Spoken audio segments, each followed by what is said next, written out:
એવા છે મારી સરકારી શાળાના વિદ્યાર્થીઓ. શાળાએ જતાની સાથે જ ભૂલકાઓનું ગુડ મોર્નિંગ એક સુંદર દિવસ બનાવી દે એવા છે મારી સરકારી શાળાના વિદ્યાર્થીઓ.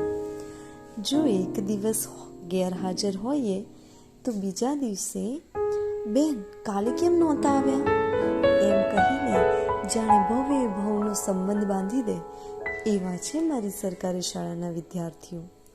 મારું ઉદાસ મોઢું જોઈને તરત જ એમના શબ્દોમાં પૂછે છે, બેન વીતે છે? એમ પૂછી જાણે અડધું દુઃખ ઓછું કરે એવા છે મારી સરકારી શાળાના વિદ્યાર્થીઓ. બેન તમારો બર્થડે ક્યારે આવશે? પૂછીને ચહેરા પર મંદ હાસ્ય લાવી દે એવા છે મારી સરકારી શાળાના વિદ્યાર્થીઓ. નવા કપડાં પહેર્યા હોય ને કોઈ નોંધ લે કે ના લે, પણ બાળકો તરત જ કહી દે, બેન આજે તો મસ્ત લાગો છો. અને એ શબ્દોથી જાણે મારા અસ્તિત્વને વધુ સુંદર બનાવી દે એવા છે મારી સરકારી શાળાના વિદ્યાર્થીઓ.